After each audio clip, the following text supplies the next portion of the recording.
palavra de Deus diz que onde o Espírito Santo está, ali é liberdade. Então a liberdade aqui nesse lugar, a liberdade nesse lugar, sabe? Se você quiser ficar de pé para adorar Ele, ou sentar no chão, ou ajoelhar, ou qualquer coisa.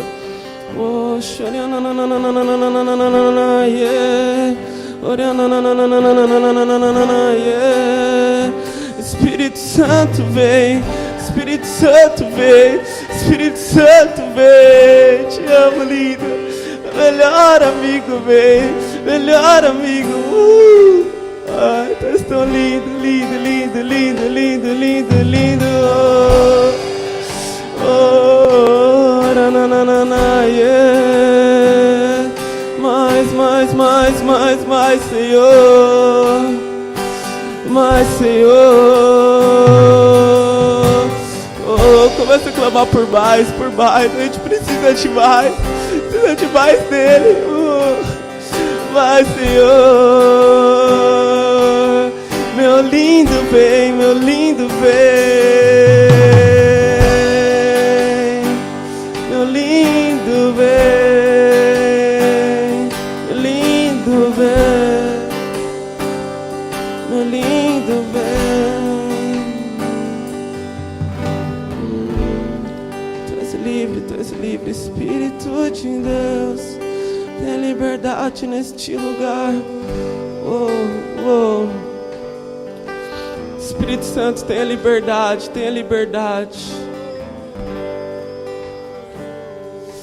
Oh, dê liberdade para Ele em suas próprias palavras. Fala assim: Espírito Santo, você é livre aqui neste lugar. Você pode fazer o que o Senhor quiser na minha vida. Diz isso para Ele.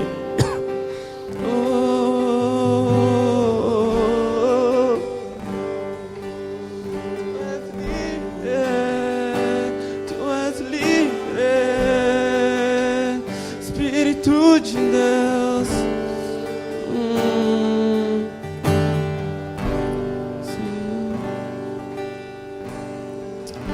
Amém. Sinto que agora o Espírito Santo, Ele quer falar os pensamentos que Ele tem a respeito de você. A Bíblia diz que os pensamentos de Deus a respeito de você, como as areias do mar, são muitos. Ele te ama. E agora eu sinto que o Espírito Santo, Ele quer falar o que Ele pensa a seu respeito, o que você é para Ele. Então eu queria que agora a gente tirasse 2 minutos para ouvir a voz do Espírito.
Amém, Espírito.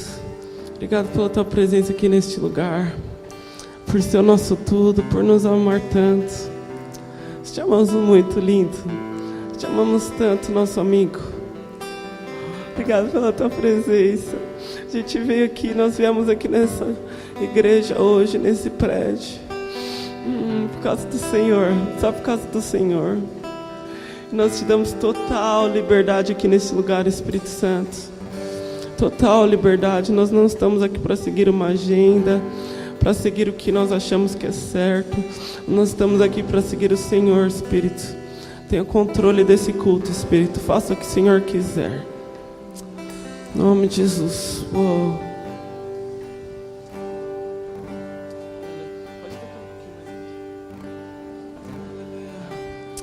Aleluia. Sabe, a vida cristã é tudo sobre o Espírito Santo. Lá em Atos 1:8, Jesus diz: mas vocês receberão o Espírito Santo, e aí vocês vão ser minhas testemunhas. A vida cristã é tudo sobre Ele.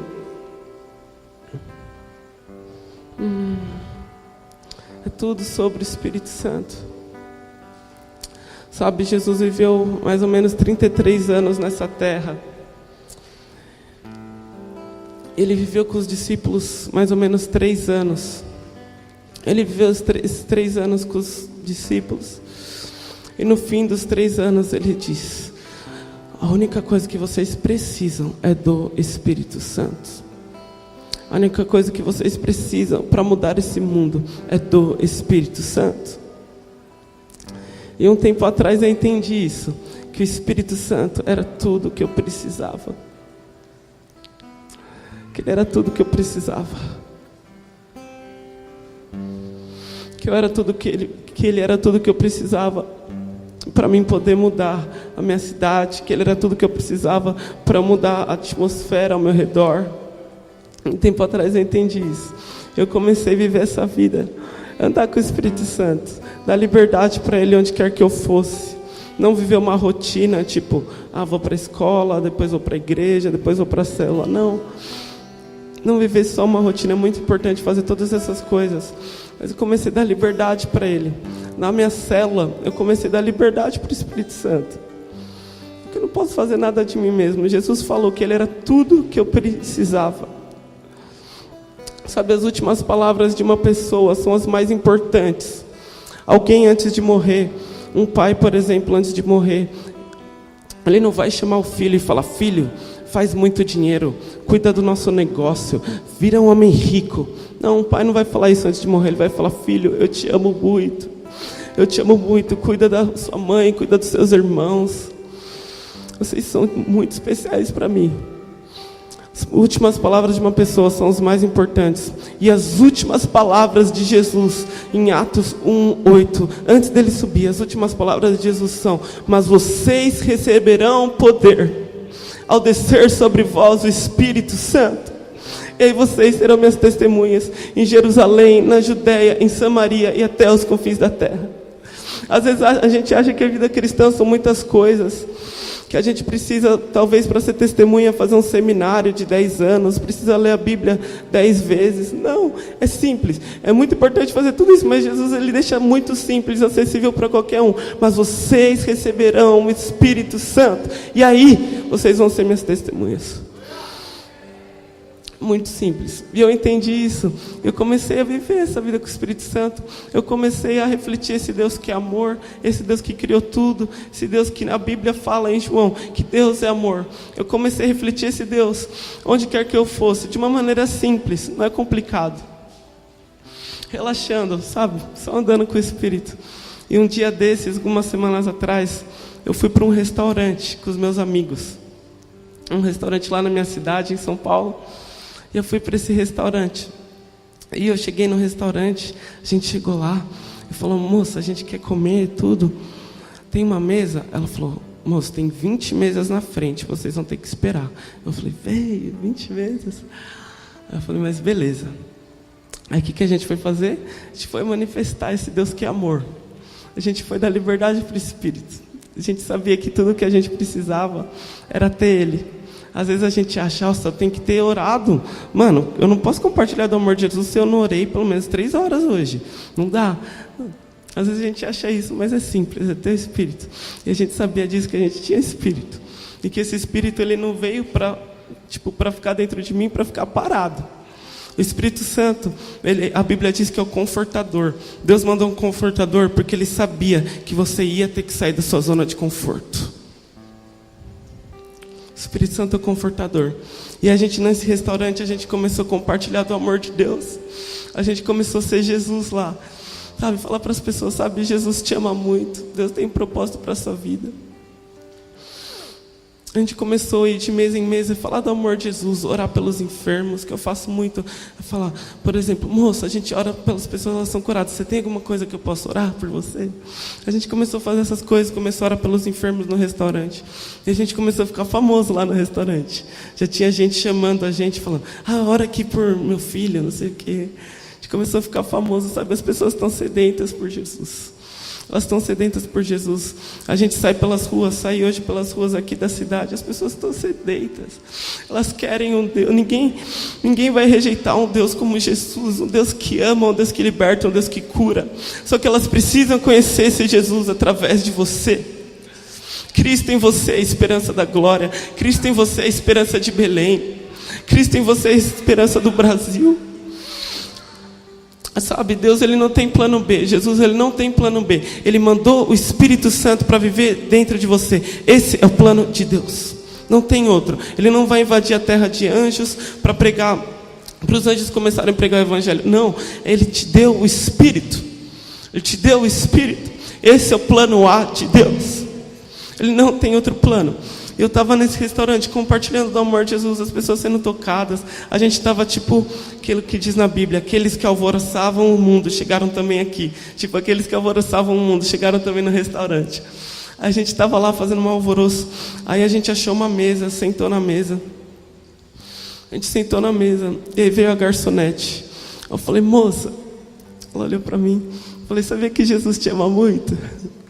Sabia que Jesus te ama muito? Ela falou, eu sei. Eu falei, moça, a gente ora pelos enfermos, eles são curados. Por exemplo, alguém que tem uma dor nas costas, a gente ora, eles são curados. Se tiver alguém aí, algum amigo seu no restaurante, precisa de oração, traz ele pra gente orar. Aí ela falou, eu preciso de oração. Eu falei, moça, então vem aqui.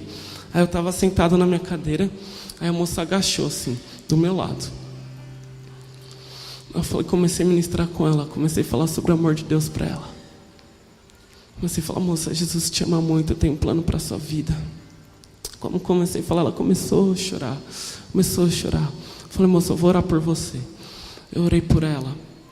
Terminou a oração, essa moça chorando. Que ela encontrou um Deus que não é uma religião, mas um Deus que é amor. Um Deus que não está tentando trazer ela para a igreja a qualquer custo, mas um Deus que só quer amá-la. Sabe, a gente representa esse Deus que é amor. A gente não está lá no restaurante para falar para a pessoa, vai para a igreja, você precisa ir para a igreja, você precisa se arrepender. Não, a gente está lá para manifestar esse Deus que é amor. Eu manifestei esse Deus que é amor para ela. Ela começou a chorar. E quando eu tinha orado por ela, veio na minha mente uma visão de uma criança, um menino pequeno. Eu perguntei, moça, tem alguma criança que vocês cuidam?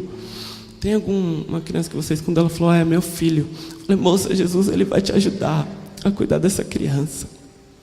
Ele vai te ajudar a cuidar dessa criança. E essa moça chorando. Era para ela estar servindo a gente. Ela estava lá agachada do meu lado, só chorando. Eu falei, moça, Jesus ele veio aqui para te fazer um convite. Ele quer começar um relacionamento com você. Você quer aceitar isso? Ela falou, eu quero. E ali naquele restaurante, essa moça, ela fez oração comigo de receber Jesus na vida dela. E aí, beleza, ela recebeu Jesus, aí depois ela foi servir a gente. E nisso tudo, eu percebi que meu celular não estava mais no meu bolso. Eu falei, mano do céu. E tipo, meu celular é um iPhone. Eu só tenho porque no Japão é barato. E eu percebi, mano, meu celular não está mais aqui. E tipo, mano, aqui é Brasil, o Japão é bem mais seguro. Eu falei, mano, a gente está no Brasil. Onde será que vai parar meu celular? Aí eu relaxei, eu falei, deve estar no carro, mano. Deve estar no carro meu celular. Aí eu continuei comendo, tipo, mano, trocando ideia com os meus amigos. Aí eu cheguei no carro, a gente terminou de comer, eu cheguei no carro, nada do meu celular. Aí eu cheguei em casa, a gente pegou o telefone e ligou pro restaurante. A gente ligou pro restaurante. Atendeu um menino chamado Júnior. E a gente perguntou, Júnior, por acaso, você viu algum celular aí? Aí ele falou, eu vou procurar aqui, eu ligo para vocês de volta. Aí o Júnior procurou lá no restaurante meu celular. E aí ele ligou de volta, ele falou, a gente não achou o seu celular. Eu falei, mano do céu, que tipo, o meu celular aqui no Brasil não serve pra nada. Não tem um chip brasileiro, então, tipo, fica no modo avião o tempo todo. Não tem internet, então é muito difícil de localizar. Quase impossível. Quase impossível. E eu falei, mano, e agora? Mas eu confiei em Deus e fui dormir. Fui dormir, no outro dia acordei, fui na sala, meu pai falou, Mateus, acharam o seu celular? Eu, uou, que da hora. Que da hora. Aí ele falou, a pessoa vai encontrar você no parque municipal. E o parque municipal da cidade é perto do nosso apartamento. Eu falei, tá bom. Aí fui lá encontrar com a pessoa no parque municipal. E era uma mulher. E ela tinha vindo com a família dela. E ela falou, você estava orando lá no restaurante, você esqueceu o seu celular no banco. Eu falei, mas como que você me achou? Ela falou, então, apareceu uma notificação do Difflin Take Risks no seu celular. E eu, fiquei a madrugada procurando. Aí eu achei o contato da sua irmã, mandei mensagem para ela. E aí encontrei você. Eu falei, nossa, é Deus. Eu falei, moça, sabe de uma coisa? Jesus te ama muito. Jesus te ama muito. E Ele tem um propósito para a sua vida. Posso orar por vocês? Aí a gente fez uma roda lá, eu e a família dela. Orei por eles. Eles sentiram o amor de Deus de uma maneira sobrenatural. Eles sentiram o amor de Deus de uma maneira sobrenatural. Aí eu peguei meu celular, saí andando todo feliz. Mano, consegui, Deus é bom, Deus é bom. Aí saí todo feliz andando pro meu apartamento. Quando eu tava chegando no condomínio de prédio. E mano, são vários prédios. É muito grande o condomínio lá. Eu estava chegando no condomínio, eu vi 2 caras na minha frente. Esses 2 caras eram amigos e estavam com umas crianças. E eles estavam caminhando para ir no elevador. E eu ia pegar o elevador também. E eu falei assim, mano, eu vou ir na frente. Porque eu tenho a mania assim, eu vou pegar o elevador com alguém, eu tenho que compartilhar do meu Jesus com essa pessoa. A pessoa não tem para onde correr, ela está presa lá. Vai ter que ouvir. Vai ter que ouvir. Aí eu falei, mano, só que hoje eu não tô afim, velho. Aí eu saí correndo na frente, confessando aqui. Eu saí correndo na frente, peguei o elevador, sozinho. Eu falei, nossa, consegui, mano. Aí eu apertei o botão para o elevador subir. Aí a porta fechando, faltava isso para fechar. Veio uma menininha correndo, ei! Aí eu tive compaixão, coloquei a mão. A porta do elevador se abriu. Aí entrou a menininha, acho que eram 2 meninas e os 2 caras no elevador. Eu falei, vamos lá. Eu falei, moço, você mora aqui? Ele falou, não, estou vindo visitar alguém. Estou vindo visitar minha mãe. Eu falei, eu também não moro aqui, eu moro no Japão. Eu nem sei porque eu falei isso, que eu falei. Moro no Japão. Aí ele falou assim, você que esqueceu seu celular ontem no restaurante. Eu falei, uou, como que você sabe? Mano, é longe meu condomínio do restaurante, qual a probabilidade? Aí ele falou assim, mano, eu sou o Júnior que vocês ligaram ontem à noite. E o Júnior, ele era desviado. E eu pude falar, Júnior, Jesus te ama muito, Júnior. Jesus te ama muito, Júnior. E aí no final da conversa ele falou assim, mano, me dá seu WhatsApp. Ele desesperado, ele falou, mano, que coincidência, me dá seu WhatsApp. Sabe, o Júnior foi impactado pelo poder de Deus. A mulher que pegou meu celular foi impactada pelo amor de Deus. A garçonete foi impactada pelo amor de Deus. O que eu quero dizer com essa história toda? Que se você se dispor a sair das 4 paredes e ir manifestar esse Deus que é amor, Deus, Ele faz tudo. Ele coloca a pessoa lá da China na sua frente. Ele abre o mar. Mas Ele quer uma coisa, que você vá. Se você quer ver uma vida sobrenatural, não quer ver uma rotina, sai da zona de conforto e faz o simples. Começa a falar, Jesus te ama. Começa a perguntar para as pessoas. Às vezes, se você não tem palavra de conhecimento ainda, só pergunta, você tem alguma coisa que eu poderia orar por você? Está no restaurante, não estou falando que você tem que subir em cima da mesa do restaurante e começar a pregar. É muito louco assim isso acontecer. Eu fiz isso esses dias. Mas eu estou falando para você, fala Jesus pro garçom, fala, moço, Jesus te ama muito. Coisa simples, Jesus, Ele quer te usar de uma maneira sobrenatural. De uma maneira sobrenatural. Sabe, a vida de Jesus me inspira muito. Quando leio a Bíblia, lá o livro de Marcos, Lucas, me inspira muito, porque a vida de Jesus não era uma vida normal. Um dia Jesus ele ia lá e multiplicava os pães. Outro dia Jesus ele ia lá e restaurava 10 leprosos. Outro dia ele ia lá e ressuscitava um morto. Outro dia ele ia lá, curava um cego. Essa era a vida de Jesus, era uma vida empolgante. era uma vida empolgante. Eu fico imaginando Pedro andando com Jesus. Um dia ele via um cego curado, aí ele ia para casa dele dormir, ele pensava, mano, o que será que vem para amanhã? Aí outro dia ele ia com Jesus e 10 leprosos eram curados. Aí Pedro ia para casa, meu Deus, será que tem coisa melhor que isso? Aí eles foram, e outro dia um cara que estava morto 4 dias ressuscita. Essa era a vida de Jesus. Essa era a vida de Jesus. E Pedro viu essa vida. E João viu essa vida. Essa vida prática de Jesus. Jesus, ele não vivia uma rotina, ele não vivia uma religião. Jesus, ele tinha sim os momentos de 1 a 1 com os discípulos dele, com Pedro e João, que eram poderosos. Mas Jesus, ele não ficava só isso. Ele discipulava eles na prática. Ele falava, Pedro, vem aqui comigo. E ele ia lá e fazia um milagre. Ele falava, João, vem aqui comigo. Ele ia fazer outro milagre. Assim que Jesus discipulava os discípulos dele. Sabe, a melhor maneira de você ensinar seus discípulos a fazerem discípulos é na prática. É você falar, Manuel, vem aqui comigo. E você ir para a rua, para o ponto de ônibus, e tem uma pessoa doente lá, você ora, essa pessoa é curada, recebe Jesus. Você leva essa pessoa para a cela, e essa pessoa é cuidada. Aí você fala para o Manuel, Manuel, é assim que faz discípulo, agora vai fazer você. Sabe, a melhor maneira de você fazer discípulos é na prática. A melhor maneira de você ensinar seus discípulos a fazerem discípulos é na prática. É na prática. Jesus, ele não dizia assim, Pedro, vem no meu escritório aqui terça-feira. Aí Pedro ia lá, e aí depois só na outra terça Jesus encontrava com Pedro. Não, era dia a dia, era na prática. Essa que era a vida que Jesus levava. E Pedro, João, todos os discípulos, eles viram essa vida de Jesus. E para eles, isso não era fazer evangelismo. Para eles, isso era vida cristã. Era vida cristã, era a vida que Cristo levava. Era a vida que Cristo levava. Eu sinto que Jesus, ele quer levar uma geração a viver essa vida. Que Jesus, surpreendentemente, ele fala que nós vamos fazer coisas iguais e maiores das coisas que ele fazia. Nós vamos fazer coisas iguais e maiores. Eu imagino Pedro e João vivendo toda essa vida. E aí Jesus, em Atos 1:8, fala que eles vão receber o Espírito Santo. Que o Espírito Santo é a única coisa que eles precisam. Eu fico imaginando, tipo, Pedro e João sentado, falando, mano, e agora?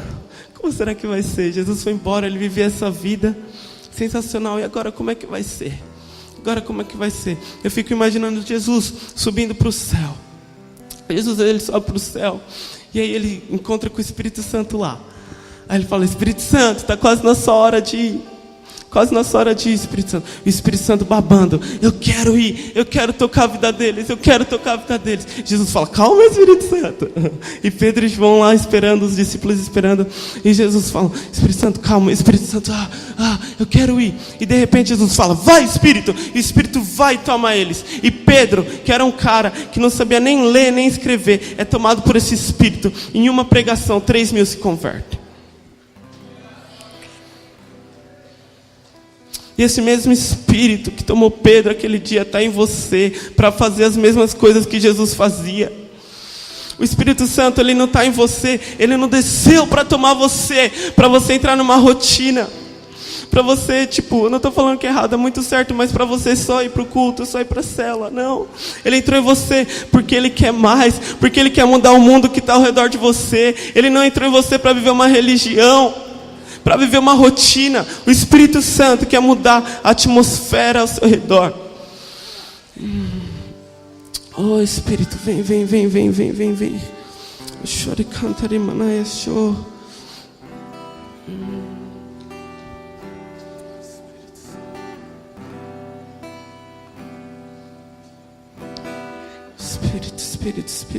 Espírito.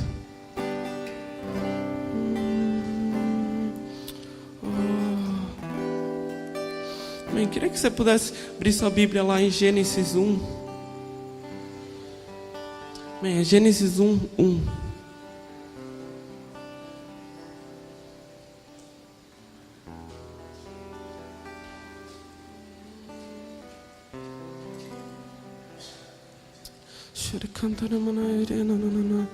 Espírito Santo, te damos liberdade aqui.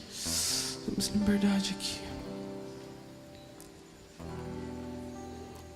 Sabe, como eu já falei para os discípulos de Jesus, fazer todas essas coisas não era fazer evangelismo, mas era fazer o que Cristo fazia.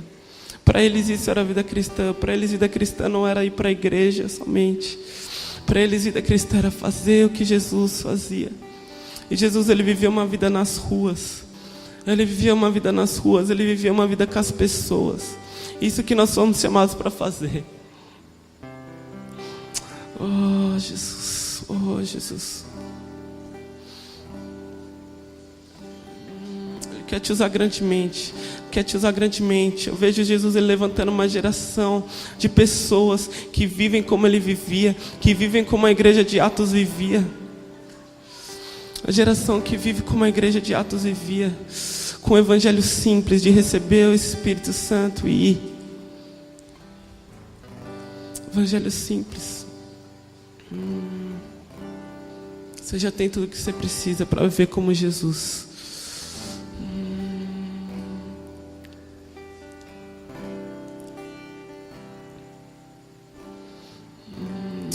Espírito.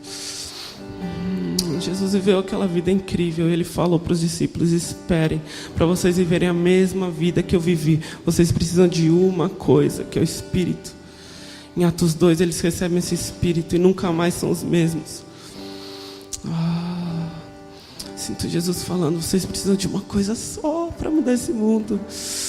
Uma coisa só, uma coisa só. Espírito Santo vem, Espírito Santo vem.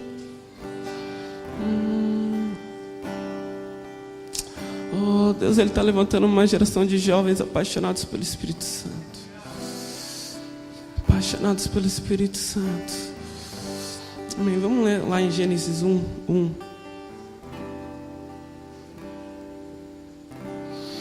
No começo, Deus criou os céus e a terra. A terra era um vazio, sem nenhum ser vivente. Então aqui a terra não tinha nada. E estava coberta por um mar profundo. A escuridão cobria o mar. O Espírito de Deus se movia sobre as águas. Então Deus disse que haja luz. E a luz começou a existir. Então pensa, lá na criação, Deus criou os céus e terra. E a terra era vazia, não tinha nada. E existia um mar profundo. E o Espírito Santo pairava sobre esse mar. Pensa o Espírito Santo pairando sobre esse mar por 1000 anos, 2000 anos. Só pairando, sem fazer nada. Só pairando, sem fazer nada. Até que acontece uma coisa. A palavra de Deus é dita. E aí Deus fala: haja luz. E aí o Espírito começa a trabalhar. E faz a luz. Eu sinto que nessa geração o Espírito Santo ele está só pairando, até sair a palavra de Deus da sua boca: seja curado no nome de Jesus. Aí o Espírito Santo vai lá e faz. Até sair a palavra da sua boca: Jesus te ama. E aí a pessoa começa a chorar. O Espírito Santo quer trazer um grande avivamento sobre essa cidade. Ele só está pairando sobre essa cidade. Ele está esperando uma coisa: você sair dessas 4 paredes, ir lá para fora e declarar a palavra de Deus. Declarar para uma pessoa que está morta: ressuscita no nome de Jesus. E a pessoa ressuscita. O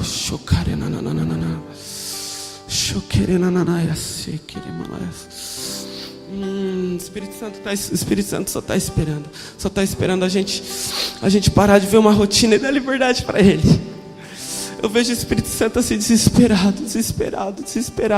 Dá liberdade para mim no restaurante, dá liberdade para mim na sua escola.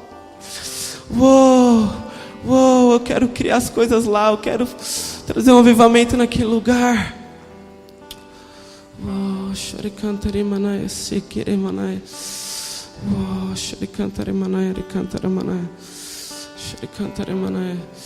Jesus ele está falando assim lá em Marcos 16. Vamos ler aqui rapidinho. Marcos 16. Marcos 16, 14. Por último, Jesus apareceu aos 11 discípulos enquanto eles estavam à mesa comendo. Ele os repreendeu por não terem fé e por teimarem em não acreditar no que havia contado os que tinham visto ele ressuscitado.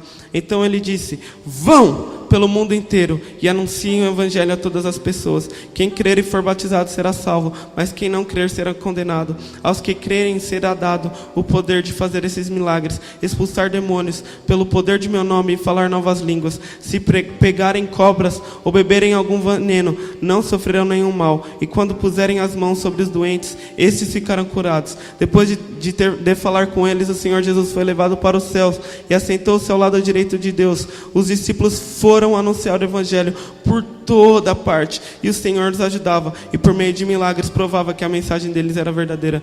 Então eu sinto como se Jesus tivesse para os discípulos: vão, vai logo, vai logo. E eu sinto como se Jesus estivesse para a igreja hoje: vão, prega esse evangelho do reino.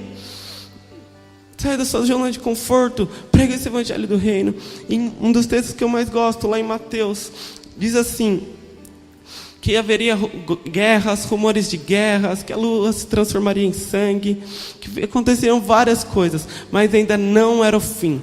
Mas que uma coisa ia acontecer, aí viria o fim. Sabe qual é essa uma coisa? Que o evangelho do reino será pregado como testemunho em todas as nações, e aí virá o fim. E eu creio que essa é a geração. Isso queima no meu coração. Que essa é a geração que vai pregar o evangelho como testemunha em todas as nações. E aí virá o fim. Sabe, Jesus, ele está esperando uma geração se levantar. Para Jesus voltar, ele está esperando uma geração se levantar. Uma geração que pregue o evangelho como testemunha em todas as nações. E aí virá o fim. Eu creio com todo o meu coração que essa é a geração que vai fazer isso, que vai se levantar, que vai sair da comodidade, que vai sair da rotina crente, para pregar o evangelho como testemunha em todas as nações. E é essa geração que vai ver a volta de Jesus. Eu creio que um grande avivamento vai vir sobre essa geração.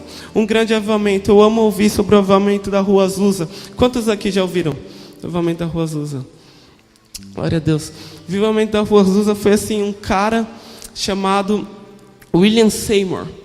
Ele era um negro americano, cego de um olho, manco, analfabeto ou semi-analfabeto, lá em 1903, 1906, nos Estados Unidos. E esse cara, pastor negro americano, cego, ele se mudou para a cidade de Los Angeles. Ele se mudou para a cidade de Los Angeles e ele era um pastor. Então o que ele foi fazer? Ele foi procurar uma igreja e ele achou uma igreja. Só que nessa igreja, talvez por causa do preconceito racial, eles falaram: não, a gente não quer você, William. A gente não quer você aqui na nossa igreja, você não é bem-vindo aqui. Então esse pastor negro, americano, ele se tornou um pastor sem igreja. Ele era um pastor sem igreja. E o que ele foi fazer? Ele foi fazer o que Jesus vivia. Foi fazer a vida cristã. Ele saiu para as ruas, ele saiu para a rua e ele encontrou um menino na rua. E ele pegou esse menino e falou: menino, vem aqui para minha casa. Aí ele levou esse menino para casa. E aí ele começou a orar com esse menino. E deu um tempo, talvez uns 5 minutos. Esse menino foi tomado pelo Espírito Santo e começou: chore cantaramanaias, chore cantaramalaias. E o William ficou assim: uau, o que é isso? Porque naquela época ninguém dava valor para o Espírito Santo. Lá em 1903 ninguém dava valor para o Espírito Santo. O Espírito Santo, esse carpete, naquela época era a mesma coisa. Ninguém dava valor. Para eles o Espírito Santo era coisa lá do livro de Atos, lá da igreja primitiva. Só que esse menino, o pastor só estava orando com ele, e ele foi tomado pelo Espírito Santo. Aí esse pastor falou: nossa, o que é isso? O que eu vou fazer com esse menino? Aí ele chamou esse menino e falou: menino, eu tenho uma reunião daqui a pouco, com mais ou menos, acho que tinha umas 20 pessoas. Vem comigo. E ele trouxe esse menino para essa reunião. E aí o William Seymour, ele começou a ler, talvez meu texto preferido na Bíblia, Atos 2, de 1 a 4, que diz assim: estavam todos assentados num só lugar, quando de repente veio do céu um som, como de um vento impetuoso. E se apareceu línguas como se fosse de fogo, que se dividiu sobre eles. William Seymour, ele estava lendo Atos 2, de 1 a 4. Quando ele estava lendo, o Espírito Santo tomou talvez mais uns 10 naquele lugar. E ele chora e cantaramalaias. Ele só estava lendo a Bíblia. Ele não estava nem pregando. E o Espírito Santo tomou mais 10. Aí passou um tempo, eles continuavam orando. E o Espírito Santo tomou mais alguns lá naquele lugar.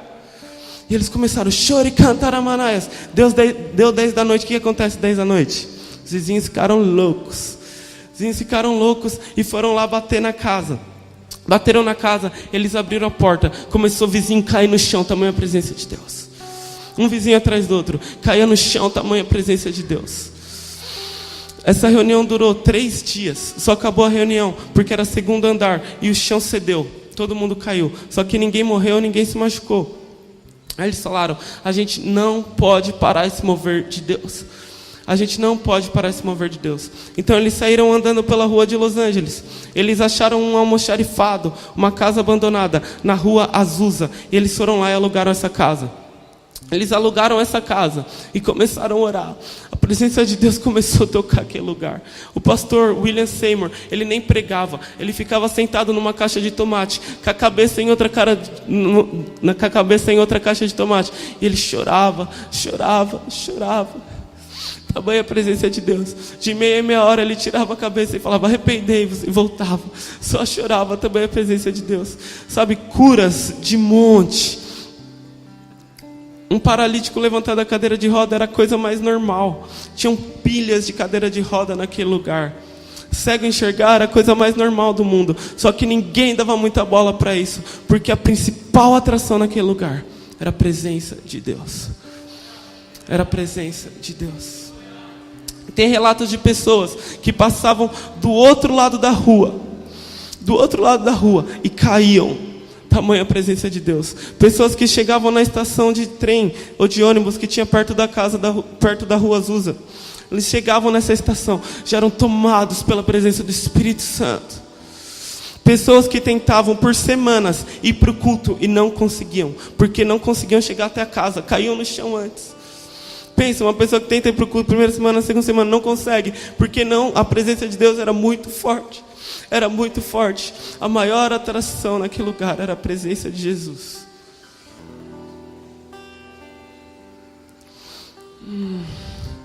Tem relatos de pessoas que viam a vista aérea da casa da rua Azusa e tinha tipo uma aurora, tinha algo que brilhava na casa. Tamanha a presença de Deus. Quais são os frutos desse avivamento? Hoje no Brasil, a Igreja Assembleia de Deus é fruto desse avivamento. No Brasil inteiro, mais ou menos 900 mil pessoas se dizem ser da Assembleia de Deus. Fruto do avivamento da rua Azusa. Fruto do avivamento da rua Azusa. E eu creio que Deus está levantando uma geração que vai viver um avivamento muito maior que esse. Muito maior que esse. Uma geração que vai se levantar para pregar esse evangelho em todos os lugares. Não vai ser um avivamento de um só lugar, de uma só igreja, mas vai ser um avivamento em todos os lugares, no ponto de ônibus, no lugar que você trabalha. Uou, chora e canta, vai ser um avivamento em todas as nações. Eu creio que Deus está levantando essa geração para viver isso. Uou, ouvindo essa história da rua Azusa, a gente tem 2 opções. Primeira opção, ir para sua casa, ficar pesquisando na internet. Uou, avivamento da rua Azusa, muito louco, que da hora. Ler sobre o avivamento, você tem essa opção. Ou a segunda opção, que é você ajoelhar e falar, Senhor, faz de novo. Ou a segunda opção, que é você sair dessas 4 paredes, sair, abordar alguém lá fora e falar, Jesus te ama, deixa eu orar por você. Chore, cantaramanai. Deus está levantando uma igreja que não vive uma rotina. Uma igreja que sabe que tem o Espírito do próprio Deus. E que isso é tudo que ela precisa para revolucionar o mundo. Chore, cantaramanai. Essa última geração tem essa característica. Que sabe que tem tudo o que precisa. Que sabe que tem o Espírito do próprio Deus. O Espírito que ressuscitou Jesus dentre os mortos. O Espírito que criou todo esse mundo. Vive dentro de você. Oh, choricantaramanai, choricanta. Jesus coloca essa revelação hoje nos nossos corações, que nós carregamos o teu Espírito. Choricantarinanai, che. Abre lá em Malaquias, último capítulo. Malaquias vem antes de Mateus. Esses são os últimos versículos do Velho Testamento. E lá em Malaquias 4, 5 e 6 diz: mas antes que chegue aquele grande e terrível dia, eu, Senhor, lhe enviarei o profeta Elias. Ele fará com que pais e filhos façam as pazes, para que eu não venha castigar o país e destruí-lo completamente. Então, nos últimos dias, a palavra de Deus diz que o Senhor Deus derramará o espírito de Elias. O espírito de Elias é o mesmo espírito de João Batista. É um espírito que prepara a vinda do Senhor. Eu sinto claramente que essa última geração, nós vamos receber esse espírito de Elias. Esse espírito de Elias que vai preparar a segunda vinda do Senhor. E qual é esse espírito de Elias? É o espírito de ousadia. Eu não sei explicar muito bem em palavras esse espírito de Elias. Mas eu sei que é tipo assim, eu não consigo ficar parado, eu tenho que ir. É o espírito de ousadia. Elias, tem uma passagem na Bíblia que eu amo. Elias, ele desafia acho que 400 profetas de Baal. Ele desafia 400 profetas de Baal. Pensou um cara só, tomado pelo Espírito Santo, desafia 400 profetas. E ele fala assim, o Deus que descer fogo do céu é o Deus verdadeiro. Aí os caras, demorou. Aí os caras foram lá, começaram a orar para o Deus deles, e nada. Começaram a se cortar. E Elias tinha uma confiança em Deus. Ele tinha uma confiança em Deus. Ele começou a tirar uma dos caras. Deus de vocês está no banheiro? O que aconteceu que o fogo não está descendo? Ele começou a tirar uma dos caras. E os caras foram lá, tentava e nada do fogo descer. Elias falou, agora é minha vez. Elias foi lá, falou assim, pode pegar água e jogar nessa vala. Eles foram lá, pegaram água e jogaram na vala. Aí Elias falou, pode pegar mais água e jogar, que meu Deus vai descer com fogo na água. Vai descer fogo. Aí os caras foram lá e jogaram. Aí Elias falou, pode jogar mais água. Eles foram lá e jogaram. Mano, tipo, pensa, precisava disso? Vendo pelos olhos naturais, não precisava disso, mano. Mas ele queria mostrar a confiança que ele tinha no Deus dele. Ele era um cara ousado. Um cara com espírito de intrepidez. E eles foram lá e jogaram água. Aí Elias orou e o fogo desceu. Deus tem levantado uma geração com o espírito de Elias. Uma geração que não está preocupado com reputação. Uma geração que não é escrava do medo. Que não está preocupado com o que os outros vão pensar de mim. O que os outros vão pensar de mim se eu falar de Jesus? Deus está levantando uma geração com esse espírito de Elias. Um espírito louco. Um espírito assim... espírito de ousadia. Jovens com esse espírito. Sinto de contar 2 histórias aqui.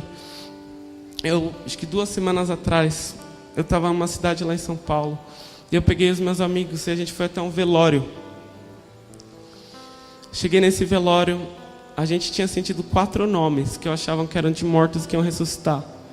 A gente sentiu 4 nomes de 4 mortos. A gente entrou no velório, tinha uma pessoa só sendo velada.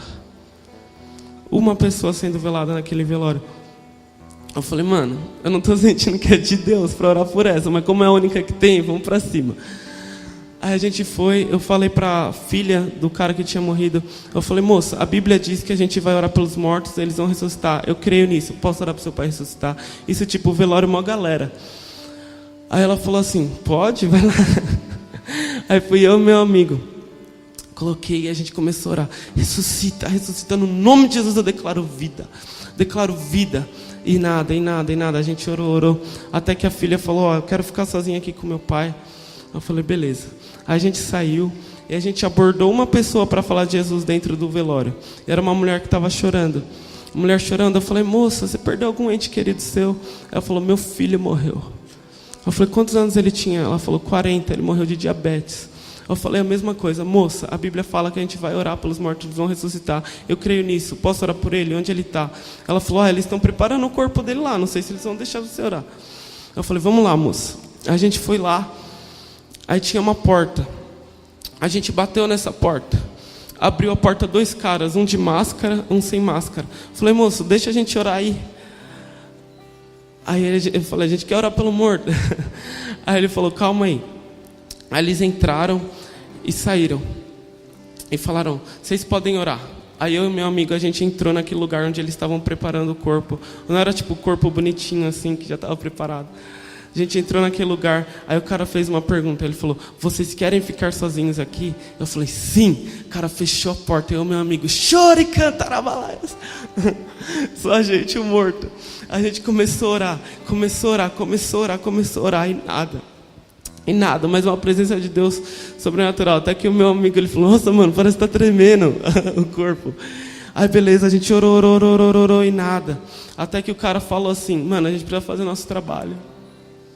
Aí o meu amigo, a gente saiu de lá, E eu fui falar com a mãe. Eu fui orar por ela. Ela recebeu tanto amor de Deus. Ela foi tocada pela presença de Deus. Sabe, esse é o espírito de Elias. Um espírito que vai tomar conta da sua vida. E você vai ver os mortos ressuscitarem. Um espírito de ousadia. Eu estou no Brasil faz o quê? 1 mês. Já orei por 4 pessoas para ressuscitarem. Nenhuma ressuscitou ainda. Mas eu tenho certeza que a quinta vai. Que a quinta vai ressuscitar. O Espírito Santo quer derramar essa unção de Elias, essa unção do grande e maior avivamento sobre a sua vida hoje.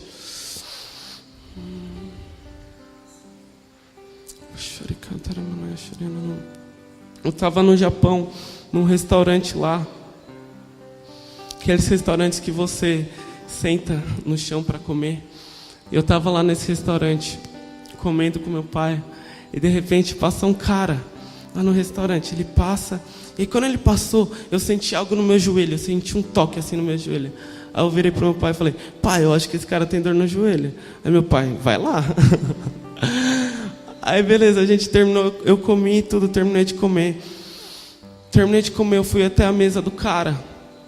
Eu falei assim: moço. E tipo, gente, às vezes a gente fala, normal. Mas no Japão, você abordar alguma pessoa é tipo a coisa mais louca do mundo. Lá no trem, ninguém conversa com ninguém. É tipo um silêncio absurdo. Eles só pensam assim: vou ir para o trabalho. Coloca isso na cabeça, entra no trem, não falam com ninguém. Você ouve barulho de mosca. Você abordar alguma pessoa para falar de Jesus é um desrespeito assim enorme. Ainda mais agora num restaurante japonês que os caras estão comendo com a família dele. Você vai lá parar a refeição para falar de Jesus. É tipo, mano, para o japonês isso é a maior loucura da terra. Mas Deus tem derramado seu espírito de Elias. Não sei quantas vezes já levantei minha voz no trem para começar a pregar. Aí esse dia eu fui até a mesa do cara. E falei: moço, tudo bom? Perdão te interromper. É que eu oro pelos enfermos, pelas pessoas que têm alguma dor e elas são curadas. E eu queria perguntar para você. Gente, detalhe, eu não falo japonês bem assim, estava com o tradutor. Aí eu falei: moço, você tem uma dor no joelho? Tem algum problema no joelho? Ele: uau! Mano, como você sabe? Ele me falou: eu estava o dia inteiro com dor no joelho. Estava o dia inteiro com dor no joelho. Como você sabe? Eu pude falar: existe um Deus que te ama. E ele falou isso para mim. Sabe, as palavras de conhecimento são para mostrar o amor de Deus para as pessoas. Para mostrar o amor de Deus para as pessoas. E eu pude falar isso para ele. Ele falou: mano, agora o que eu faço? Eu falei: chega aí que eu vou orar por você. Aí ele veio, ele ajoelhou assim na minha frente. Ele ajoelhou, coloquei a mão no joelho dele. Eu falei: Jesus, cura ele agora. Quando eu terminei a oração, tirei a mão. Ele falou: uou, mano, quando você colocou a mão no meu joelho, parece que como se um poder viesse e tocasse meu joelho. Pude falar para ele: mano, isso é porque Jesus te ama. O que Ele está fazendo pelo seu joelho, Ele quer fazer para a sua vida inteira. Quer fazer para a sua vida inteira. Sabe, Deus Ele vai derramar um espírito de ousadia agora sobre a sua vida. Espírito de Elias, espírito de João Batista, os que preparam a volta do Senhor. Queria que você fechasse seus olhos agora.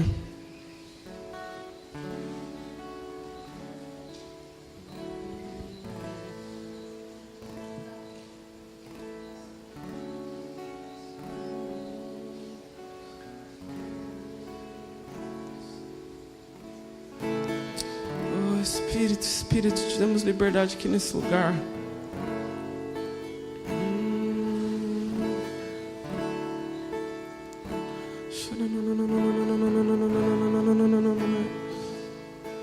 Damos liberdade, Espírito Santo de Deus. Espírito Santo de Deus. Aleluia. Você pode abrir seus olhos, a gente vai ver um vídeo agora.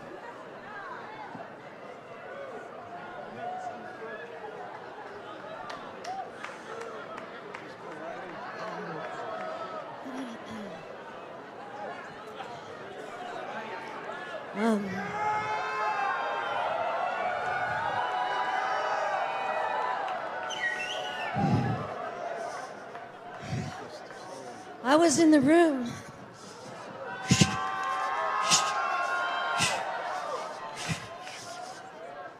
When the Holy Spirit first fell on David Roos like that, God began to talk to us about a move of the Spirit that would come. But when we were in our 20s, he said that the greatest move that we would ever see would come upon the children behind us, the generation behind us. And 20 years after I had that prophetic word for John and Carol about Jesus throwing back his head and laughing because Satan was falling like lightning from heaven.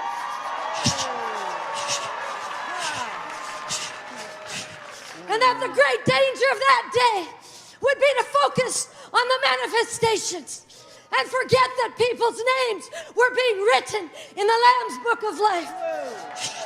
20 years, almost to the week. I had another sign.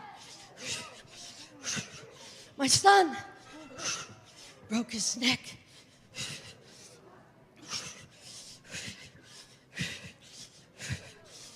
The doctor said 95% chance he would never walk again.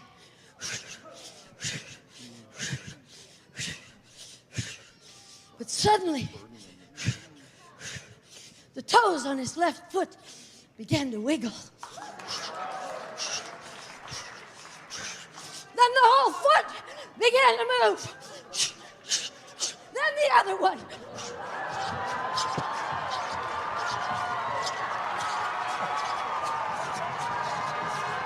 And now he can run. 5 weeks later, he walked out of that hospital.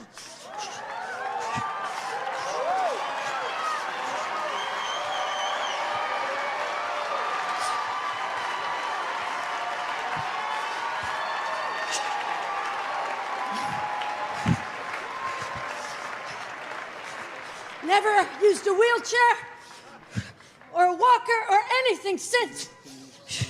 Driving a car now. And the Lord said, that's the next generation. And people say, can any good thing come out of there? Look at those countries. They're falling. They're bankrupt. They're immobilized. They're quadriplegics, as it were. Can any good thing come out of there? But I tell you, the greatest move of God, the Lord told me when I was 27, would not be our generation, but would be the generation behind us, that they would do signs, they would do wonders, they would change nations, they would change, I tell you, they will change society, and society will not change them. And there is a movement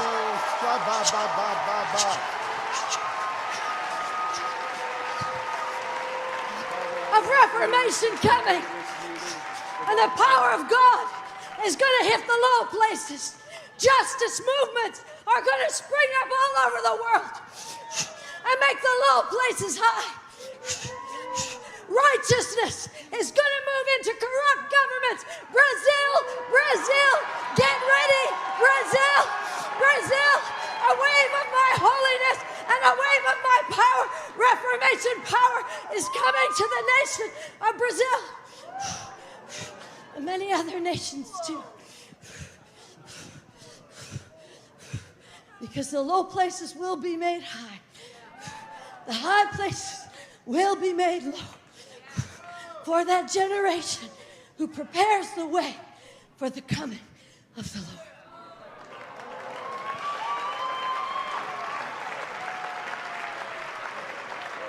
Wow, Stacy.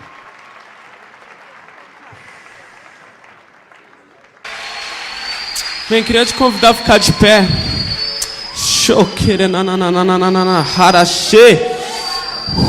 Uma unção de avivamento vai ser liberada hoje aqui. Essa unção dos que preparam o caminho do Senhor.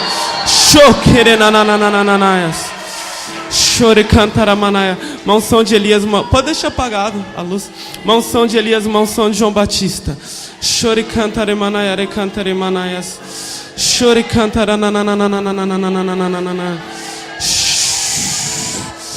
Espírito, Espírito, Espírito. Eu sinto forte que o Espírito Santo hoje, ele vai derramar sinais dos céus.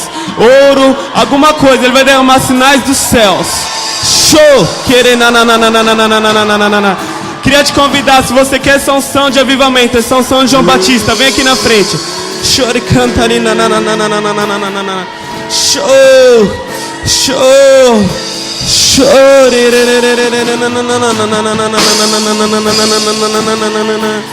Show!